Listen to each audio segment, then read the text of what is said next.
Welcome to Let's Talk Conversations on Race. A few episodes ago, I interviewed Pastor Melvin Cross about the subject of gentrification. And we talked about the fact that though gentrification floods communities with resources, which seems like a good thing, in the end, actually, it winds up displacing a lot of the people who live there because a lot of people who live there can no longer afford to live there. And today we have Dr. LaShunda Leslie-Smith, who is the CEO of Connected Communities. And we're going to continue that conversation about a better way. So, welcome, LaShunda. Thank you for having me. It's a Uh, pleasure to be here. Actually, LaShunda was with us a while ago too. We talked about marriage, and that was a fantastic interview. If you haven't heard it, you should go. Unfortunately, that's not video; it's just audio, so you can't see her lovely face. But I got so many good comments about that episode, LaShunda. It was just really wonderful. Awesome. Awesome. Yeah. So, for those who haven't heard my episode on gentrification with Pastor Melvin and who might not know exactly what it is, it's one of those words that gets tossed around. Yeah. Can you tell us what it is and why it so often does more harm than good? Yeah. I actually have a different ideology around the concept or the language or the word gentrification itself. Gentrification within itself is not a bad thing. It really is the redevelopment or revitalization of a community, of a neighborhood. The problem is that gentrification itself often leads to displacement. That is the problem. And so, what we really want to see communities do is provide development without displacement. And the way in which they're able to do that is by really tapping into that indigenous population. So, as an example, we see gentrification happening in urban contexts and urban communities because you'll have a coffee shop, as an example, that will pop up. And it's like in the middle of the hood, and there's nobody attending that workshop or patronizing that workshop that's really reflective of the population that's in that community.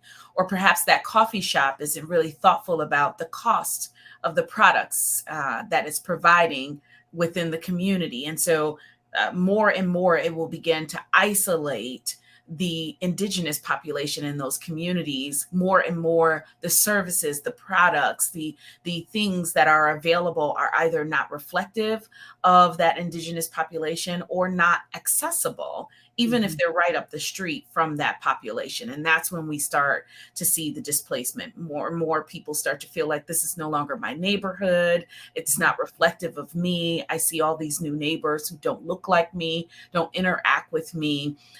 Incomes are changing, and I just feel out of place. Or maybe as a result of all of the development that's happening in that community, my landlord has raised my rent or my taxes have skyrocketed.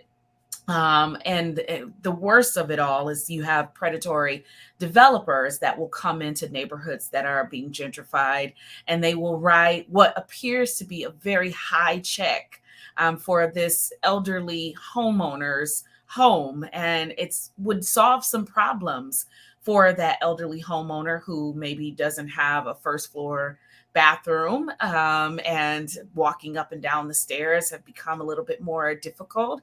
And so they sell it because they can pay down some debt. They no longer have the mortgage. The house was falling apart anyway. And then that developer turns around and flips the house, which then impacts all of that elderly residents, neighbors around them. Mhm. And the Mhm. cycle just goes on and on and on. And it's not gentrification itself or the development of that community, it's the lack of foresight and the lack of planning and lack of concern for that indigenous population that then pushes those people out of their own community. Mm. And that elderly person with that check, as nice as that check is, she can't buy another home with it. Um, Right. it's Right. probably not even enough for a decent down payment, so she probably has to move to a neighborhood that is less desirable and certainly less familiar. Yeah, and oftentimes that elderly person will accept that check because they're not educated on what the value of their property is or what the development in and around their neighborhood is. So they don't know to negotiate that. Let's say they really do want to get from under that home, and they could maximize their wealth. They could actually earn some wealth from selling that home. But oftentimes they are vulnerable and don't have all the information. They are presented with fast talking salesmen and women. I mean, even in our neighborhood, the Beechwood and Emma neighborhoods that I work in, we have people who are going door to door, knocking on the doors of elderly folks and trying to convince them to sell their homes. And fortunately, we have organizations that are there that are educating folks and telling them to hold on to their properties. That's so good. I know that happened in my neighborhood growing up in Brooklyn.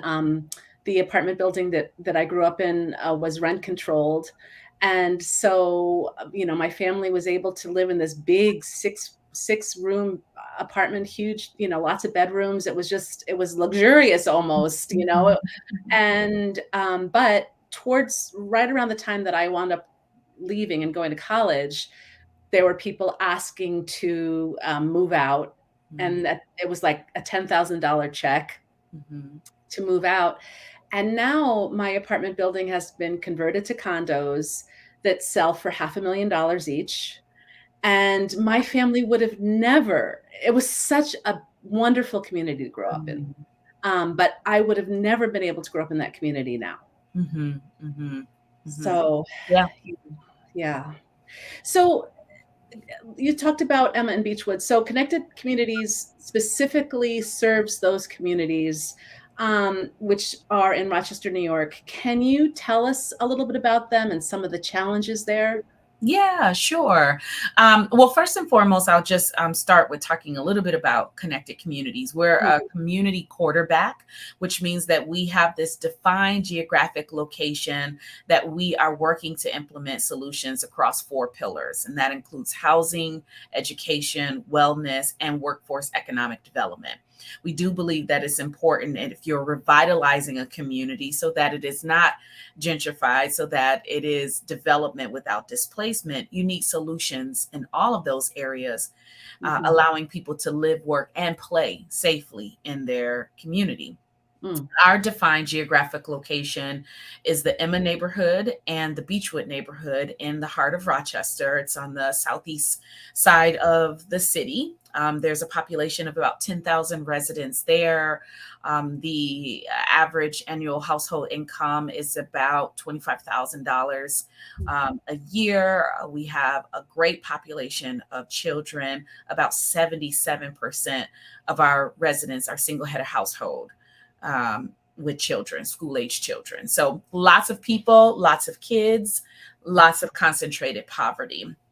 Um, but fortunately, it is also a rich neighborhood, a historical neighborhood, where you have residents who have both renters and homeowners who've lived there 20, 30, 40 years, are very committed to holding on to the culture of that neighborhood. And it was those residents, along with other political figures, philanthropic partners, et cetera, that got together to say, hey, we want to implement this holistic framework of neighborhood revitalization in these two communities.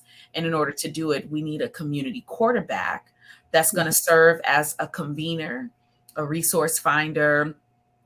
We get the right people around the right tables to have the right conversations.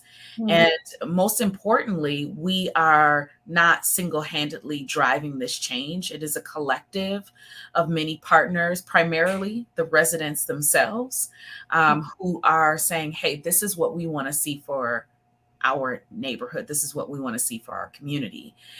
Because we all know I could rattle off statistics about poverty and crime and, all of these kinds of things that are part and parcel to the context of many urban communities. mhm, Um, but not many people have the tools that are necessary to actually, I don't want my neighborhood to be crime ridden, but mhm, how do I go about doing that? Because I also have to go work 8 hours a day.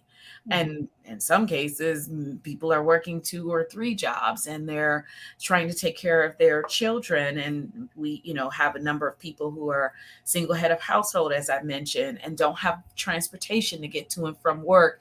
And so providing this community quarterback, we work on behalf of the residents. While you're out doing your job, we're here in your community, in your neighborhood, doing the work that needs to be done, but you may not necessarily have those tools in your toolbox to bring the right people together to have those conversations to drive some change. Mm.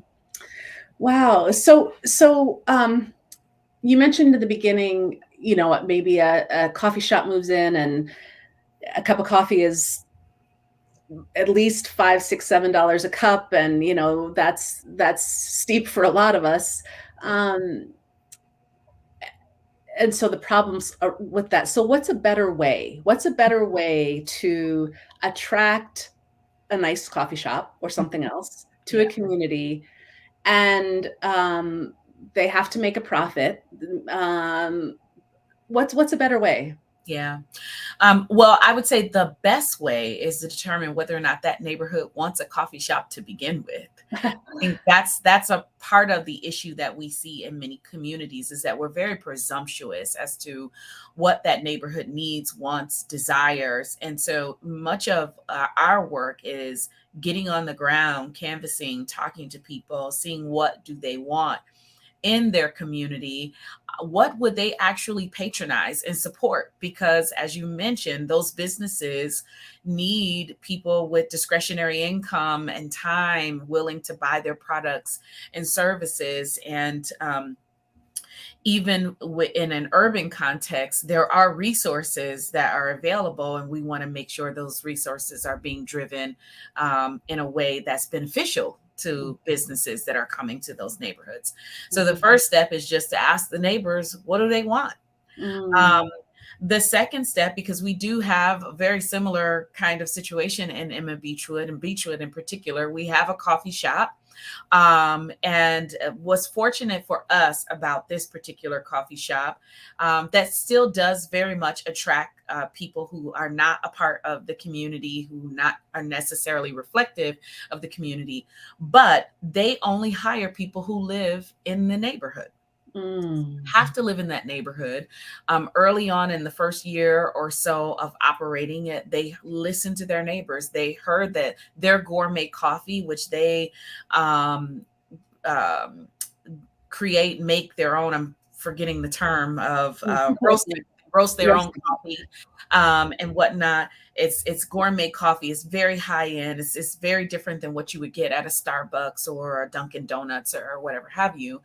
Um, so it's worth $5, $6, $7, perhaps. I don't know. I don't drink coffee, but they talked to their neighbors and realized neighbors couldn't afford their coffee, and so they lowered the cost of coffee to be equivalent to what you can get at McDonald's, $1 for a cup of coffee.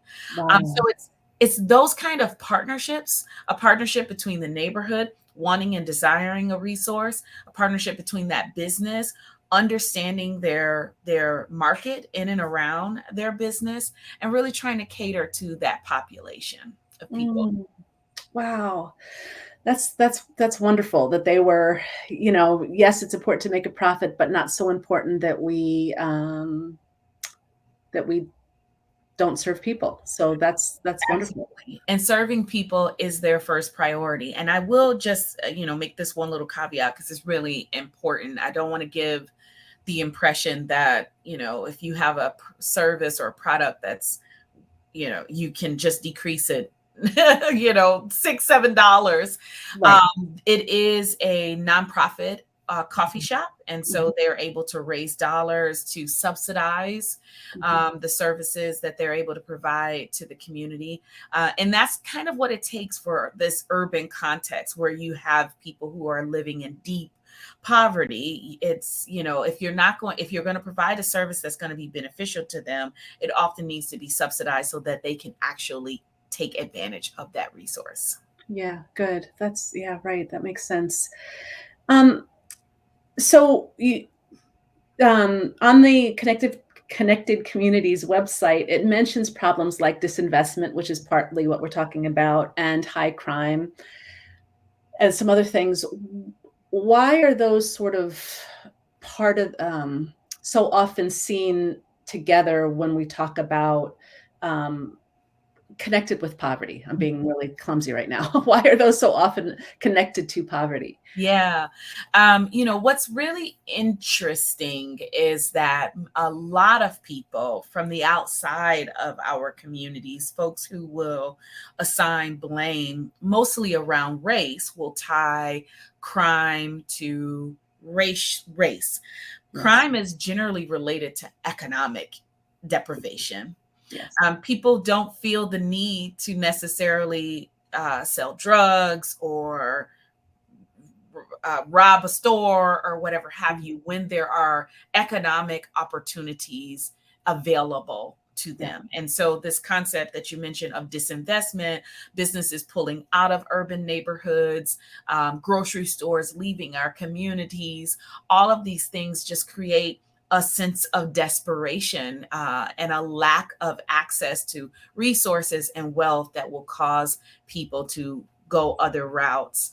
And so that's why we are really focused on economic development, sowing seed into primarily Black owned businesses Mhm. in the neighborhood who are owned and operated by people who actually live in that neighborhood. Mhm. We are trying to do what we call the Greenwood effect, really paying homage to the Greenwood community of Tulsa, Oklahoma. Depending on what literature you read, it said that dollars change hands anywhere from 19 to 30 times before it left that community. However, what we have in urban context is we have a lot of resources. You might have heard it said that our community is resource rich and results poor. I personally attribute that to the fact that we have all of these nonprofits and lots of resources that are coming into communities, but they're also often funding organizations whose staff don't live in those communities. So Mhm. those dollars are cycling out of those communities at the end of the workday. Mhm. And we are trying to make a concerted effort to ensure that those dollars remain in those communities as long as possible. Mhm. The business owners are invested in the neighborhood because they live there. The profitability of their business and how well their business does, it really generates a greater tax revenue to that community, which we can create more tree-lined streets, we can create better roads, we can widen sidewalks, we can do all sorts of things that attribute to better well-being outcomes, health and wellness outcomes, when we are focused on using neighborhoods as economic ecosystems for breaking that cycle of intergenerational poverty. Oh, what a mouthful, and how beautiful is that? Economic eco centers for breaking generational cycles of poverty. I got it. That's so great. I appreciate so much what you said about so many people attribute high crime to race. And I've told this story before on this podcast, but I'll tell it again. And this isn't necessarily crime, although it's related. Um, One of my older son was born in Vermont, of all places. It's a long story. I won't go there now. But we lived in New Hampshire, and our OBGYN practiced out of a hospital in Vermont, in a poor community in Mhm, Vermont. And mhm, so when it came time for our son to be born, we traveled to that hospital so that he could deliver our son.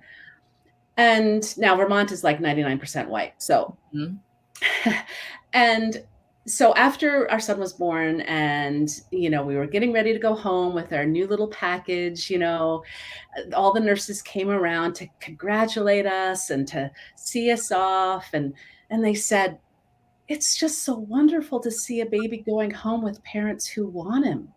mm, And I said, "Why do you say that?" And she said, "Well, most of the mothers who give birth here are teenagers, mm, and most of the boyfriends don't come, but mm, those who do come are not engaged.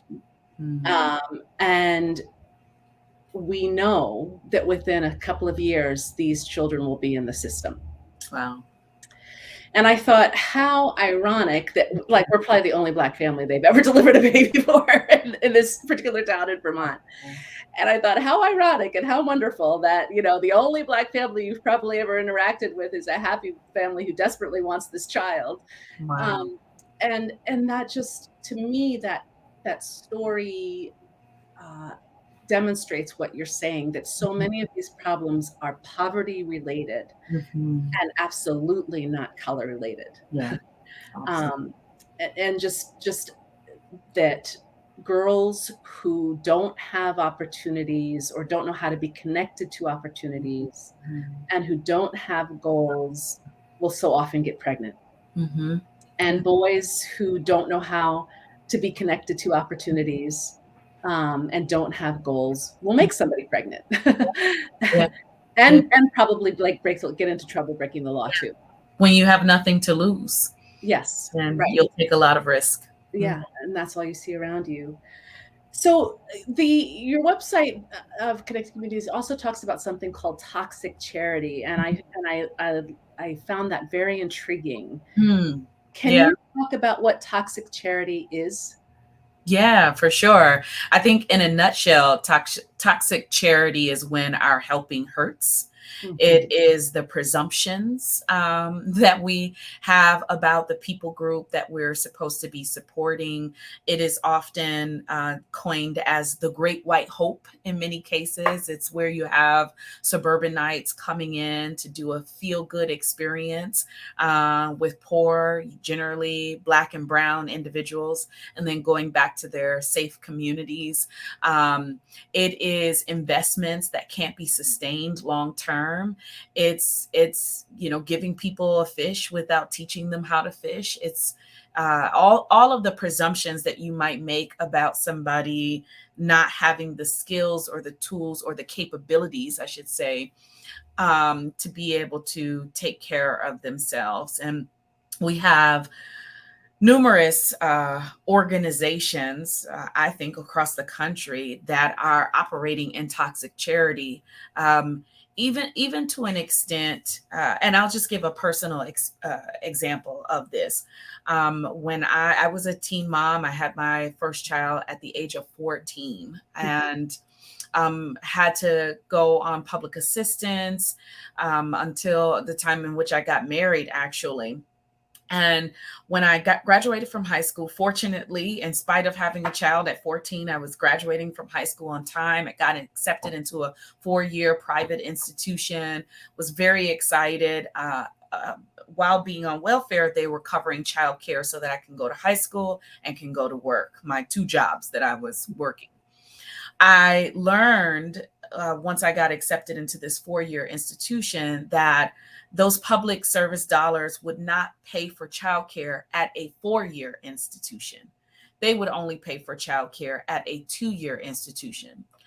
Now, not knocking two-year institutions at all, but when we look at the attrition rates or the retention rates of 4-year institutions versus 2-year institutions, oftentimes 2-year institution students keep cycling in and out. They try to make it. They don't always get those 2-year degrees.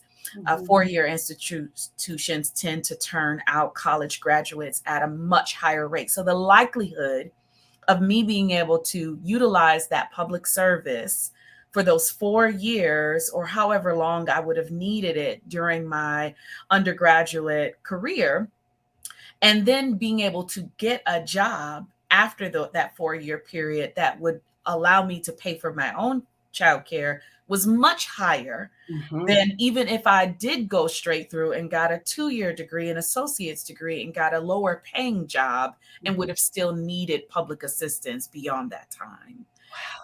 Wow. And that blows my mind, even at 18, going into this, Mm, 4-year institution. And I'm thankful that I took a bet on myself and said, I don't care. I don't know where I'm going to get childcare from. I don't know how I'm going to pay for it, but I'm not throwing this opportunity away. Like, I've mhm, never planned to be on welfare. I don't intend to do this for the rest of my life. I want to be self-sustaining, and I know that I'm going to need a college degree because I've never seen anybody be able to do it without that or being a successful entrepreneur.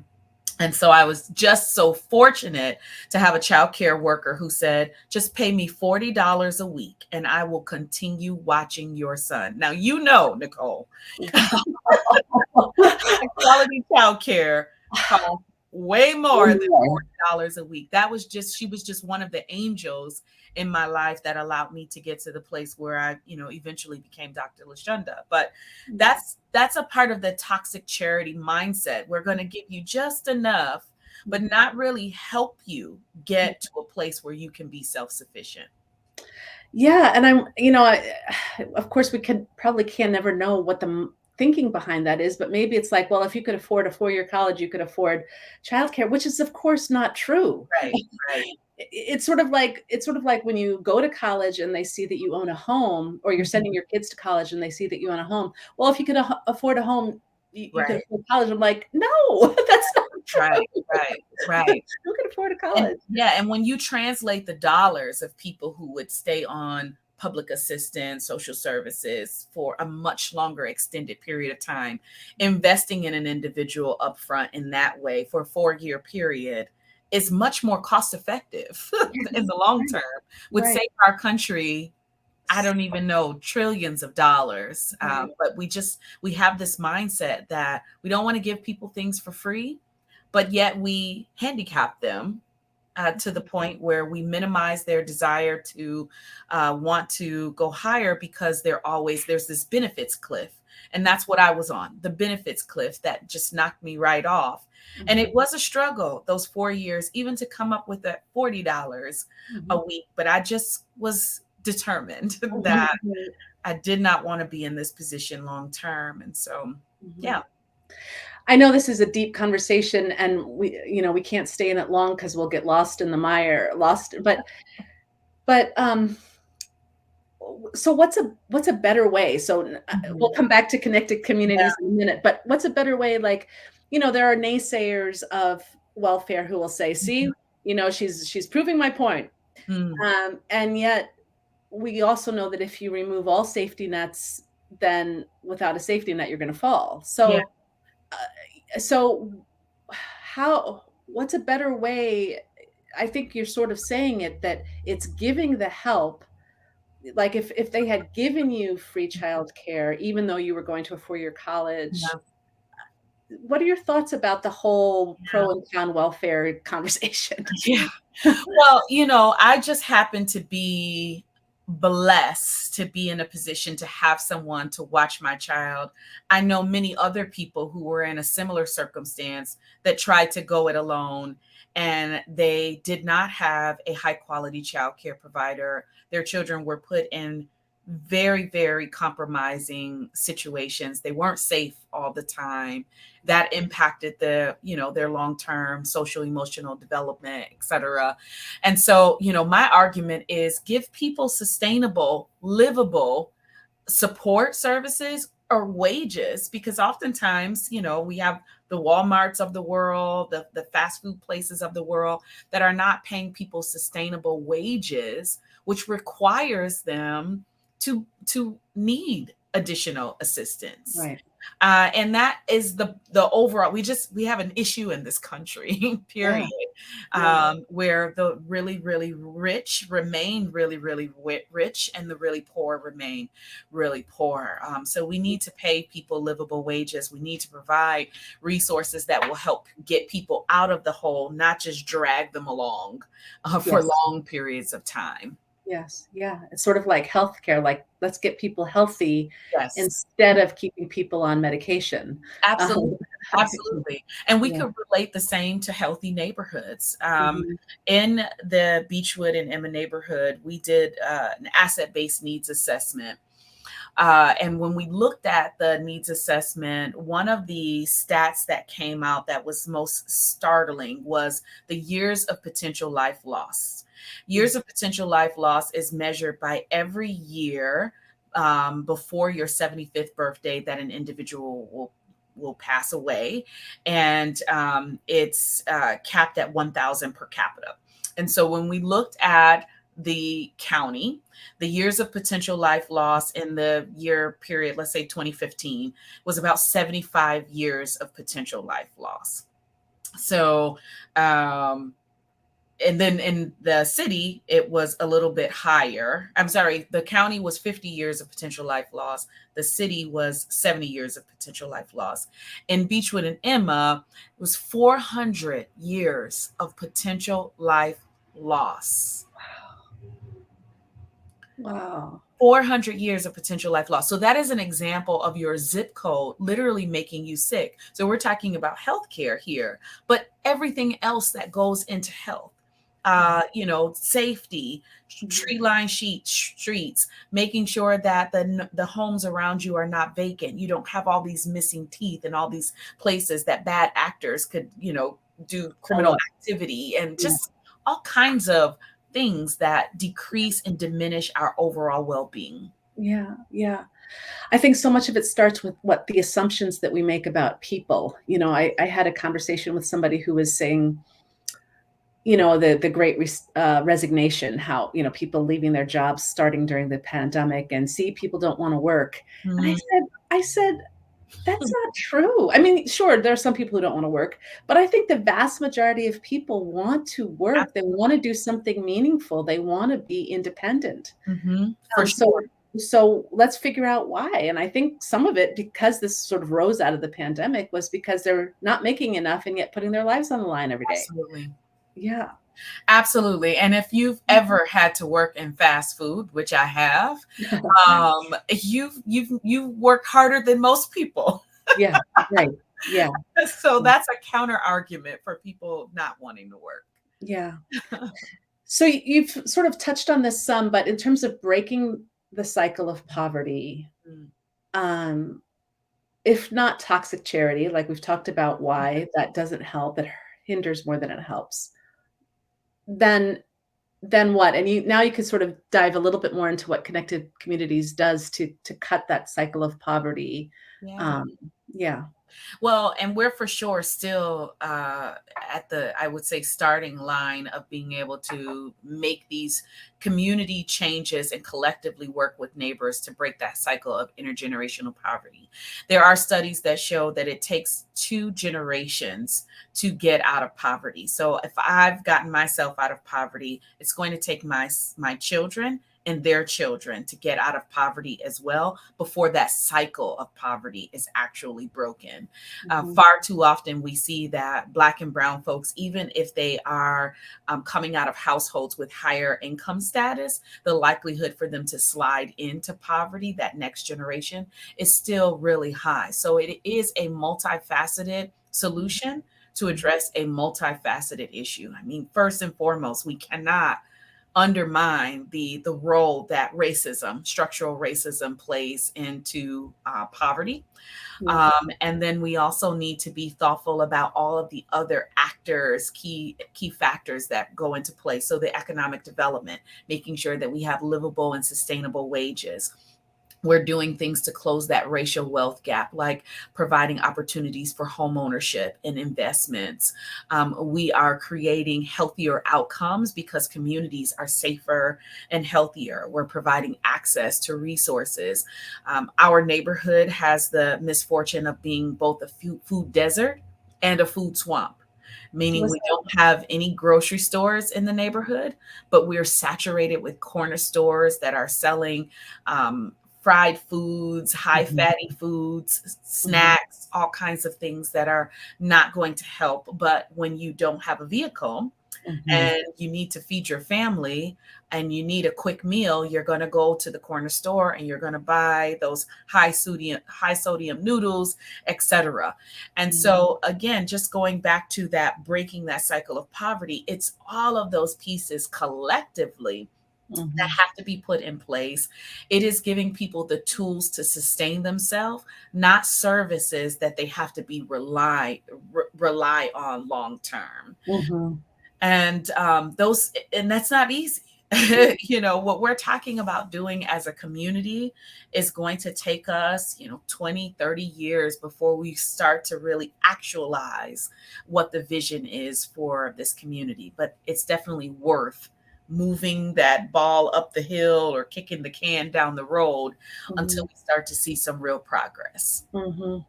And so much education too, like you're talking about the high sodium noodles. It's like, so even when there is a grocery store there, and so you don't have to, it's education like, okay, this is why eating this every day is bad for you. You Yes. know, I have those conversations with my kids all the time. I was like, you realize, because we were talking about money and how expensive everything is, and how to be healthy is actually more expensive than not. And Yes. I said, the bread that I buy is $4 a loaf, Mhm. whereas I could easily spend $1 a loaf of bread. Yep. But the reason why, and that's why when the bread is gone, the bread is gone, and too bad, because my budget is one loaf a week. But it's just trying to educate them on how expensive life is, and Absolutely. then especially, and then if you're going to eat healthy, Hmm.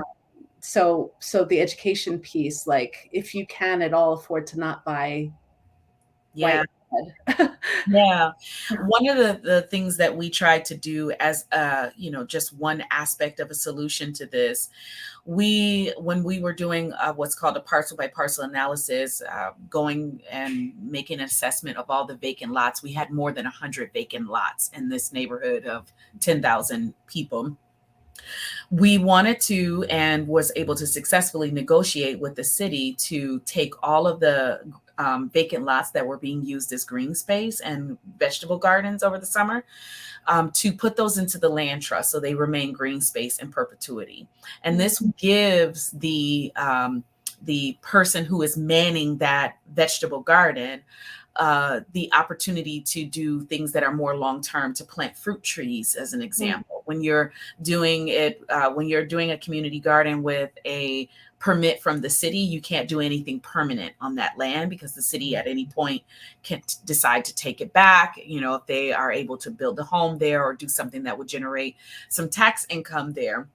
And so just making it accessible, yes, it definitely is the education, but we've got to even start with just making it available and Well, making it affordable for families within our neighborhood. And beyond that, providing cooking classes, because maybe, you are so used to eating all of these fast foods that you're not even sure what to do with these vegetables when they're mhm, provided to you. And mhm, so making sure that people have that level of information and skill, mhm. so that they can continue it beyond just coming to that community garden. Yeah, so good. That's amazing. I heard you use, or maybe it was on the website too, the phrase anti-racist revitalization. Mm. So how could revitalization be anti-racist? Well, there's nothing that we can do as a community quarterback that does not require us to be in complete alignment with our local municipality, with our politicians, with numerous groups, with developers, etc. All of those folks have their own agenda, they have their own mission. But what we say, through the development of our comprehensive neighborhood plan, is that if you're going to work with connected communities, you need to scrutinize every process, every strategy with the lens of anti-racism, ensuring that we are doing no harm to this indigenous population in this community. That is a requirement of ours, and we will hold you accountable, and we will walk away from a project, multi-million dollar projects, if for whatever reason what you are really presenting is performative allyship versus authentic allyship. And Mhm, there are major differences between the two of those. When someone is performative, it's all about the optics. mhm, That developer or that community partner might be benefiting, they're centering themselves. mhm, They are that coffee shop that's not really thinking about what the residents can actually afford. They may be some other kind of business that's providing a product or a service that's not relevant to the cultural context of that community, mhm, versus authentic allyship, where it's not about that person. They are taking the risk, but also holding themselves accountable.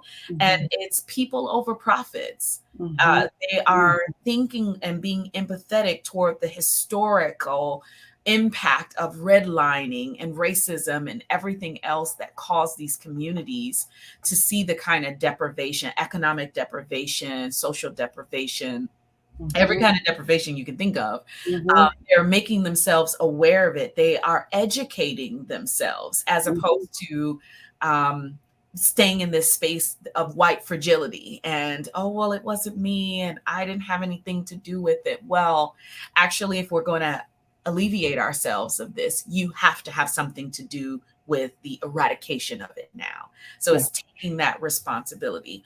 And so we're scrutinizing every partner that we have through that lens, making sure that they're authentic allies and not just there for performative reasons or their own benefits. Oh, so good, so good.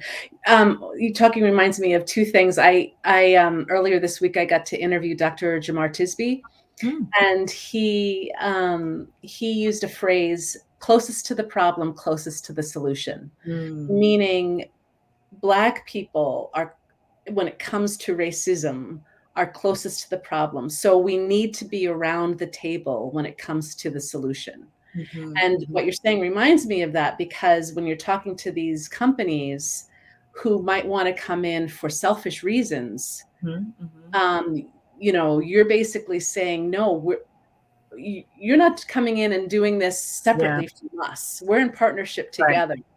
Yeah, Um, yeah, this is not you for coming in and sure. sweeping in, and yeah.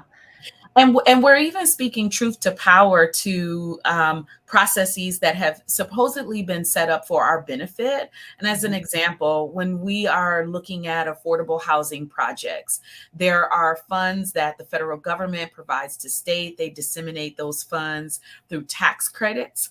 Tax credits are usually bought from banks, and that allows usually wealthy white men mhm, to avoid taxes for mhm. a period of time in exchange for funds going toward these affordable housing developments. Well, we need affordable housing. Yes, we absolutely do. But is there a way in which our federal government can help us do that without also lining the pockets of already wealthy white men who are who whose heritage have contributed to the need for Mhm. this affordable housing to begin with? Right. Not to mention that affordable housing is often all and almost always built in low income Black and Brown communities. So Mhm, one might argue, well, that's where affordable housing is needed. Someone mhm, else might argue that that is reconcentrating poverty because mhm, you're not allowing anybody to live any other place in these communities. And mhm, so we have to utilize the tools that we have available to us now to help meet the needs while also speaking truth to power mhm, and lobbying and talking to policymakers to say this may be the only tool we have now, but cannot be forever. 10 mhm, years from now, 5 years from now, next year, what are we doing to ensure that those resources are actually going to the communities who have negatively been impacted by these historical policies. So yes. that's a part of that anti-racism piece that we're always constantly thinking about and trying to push with our policymakers as well. Mhm, mhm.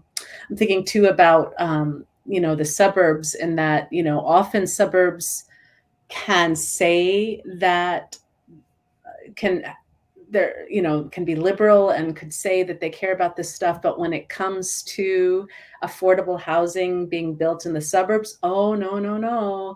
Yep. So, yeah, that's part of it too. Mhm, Yeah, mhm. yeah. Yeah. Wow. Oh, and something else, that's right. Something else that you said, reminded me of my conversation with Dr. Tisby. You said people over profits. And he was just talking about how the original sin of this country, people say that the original sin is slavery, but he Mhm, was saying, no, I think the original sin is greed, mhm. of Yeah, which slavery was a symptom. for sure.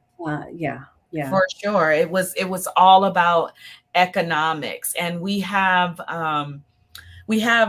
too many poverty pimps that are out here in this community. I'm a licensed social worker by trade, and I would imagine maybe because of my lived experiences, personal experiences, things that my family members to this day are still going through, struggling through, I've always desired to work myself out of a job.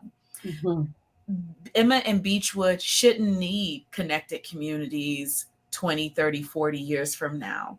We should have done the job, utilized the resources responsibly, really allowed the community to run with this work and things be well and move on to the next community that Mhm. needs the support. Too often, we have organizations that are fighting just to keep their doors open, just to keep people employed, when why not let's repurpose those people? Mhm. Why Yeah, not right. get to the solution, fix that situation, and move on and Yeah, repurpose those people? But yeah, we just don't have that mindset and that mentality, unfortunately. yeah. Why aren't there more connected communities around the nation? This I'm sure there are more than just this one, but there don't seem to be many. Why not? Yeah, there actually are more community quarterbacks. We got this concept from purpose built communities, and there are probably about 40 communities across the country, but there aren't more because it is hard work. It really requires so many people, so many organizations, federal organizations, statewide organizations, local governments, to come together and have a willingness to do this work. The other question I would ask myself and then answer is, why haven't we been able to do more with the collective power that we have? And it's because we are so siloed as a community. There are far too many groups, institutions that are trying to do their own thing. And because of that, we sadly don't see the progress that we need to see in our community. And unfortunately, people are languishing. I want to see uh, more connected communities, more community quarterbacks in the community, but I also want to see more of those quarterbacks, nonprofit organizations making greater progress in a shorter time. If we work together, we can go further, faster, with less resources that are needed. And so it looks like we might have lost Nicole. Oh, There you no, I'm back, are. I'm back, I'm back. Yeah, there was a I'll just little finish my sentence. So it looked like you did that intentionally. no, just a little blip, which we're both back. Yeah. Yeah. Well, let's end. Can you tell us a success story from connected communities? Just something that puts wind in your sails, something that you think of when you kind of want to quit, something that keeps you going. Yeah, yeah. Well, when I first started this work, I would hear all the time that we need more residents at the table. Mhm. And we did for sure. But the reality is I get a salary to do this work. I get a salary to be at the mayor's office at 8 a.m. and sometimes to be at a neighborhood meeting till 9 p.m. And we really do not have a model of really compensating these context experts that we want to have at the table. We want to survey folks, and folks have survey fatigue. We want all the information. We want them to just tell us what to do, and then we go off and we build it, or we provide the service and the resource, and none of those dollars ever go back into their households.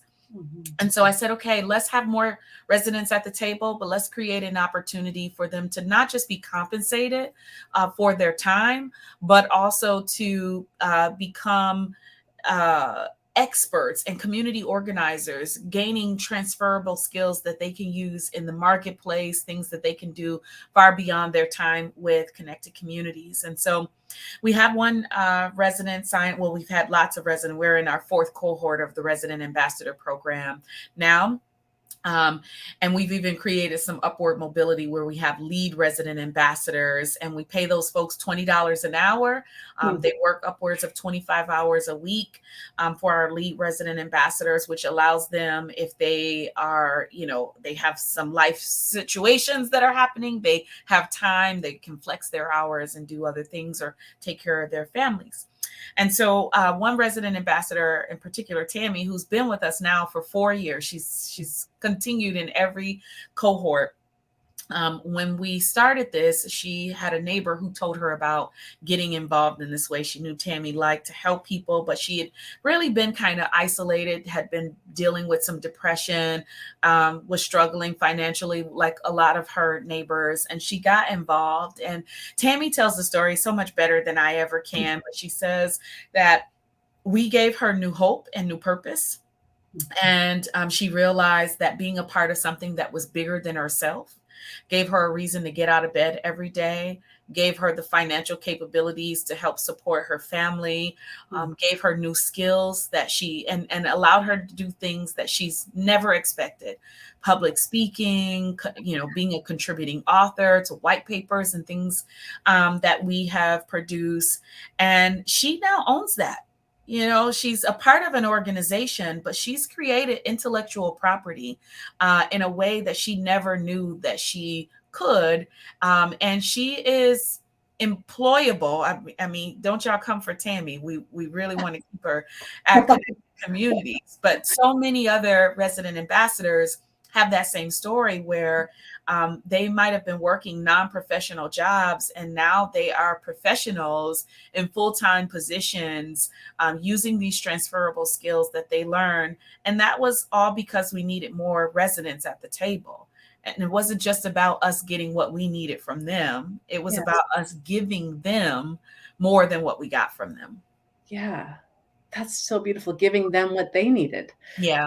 In the short term as well as the long term. Right. Yeah. Yeah. That's rich. That's so good. Wow. Well, thank you, Dr. LaShunda Leslie-Smith. My pleasure. Thank you for all you do. Thank you for this time. I could only imagine, like you said, it's hard work. And so I'm sure you're a very busy person, and we're just so grateful for your time today. Oh, well, thank you. Thank you. And I thank you for the platform to share. And if anybody is interested in learning more about Connected Communities, they can go to our website, connectedcommunitiesrock.org. There's lots of opportunities to volunteer and get involved and serve the community, particularly if they live in and around that community. Okay. All right. All right. That sounds great. Thank you so much. Have a great day. You too. Bye-bye. Bye.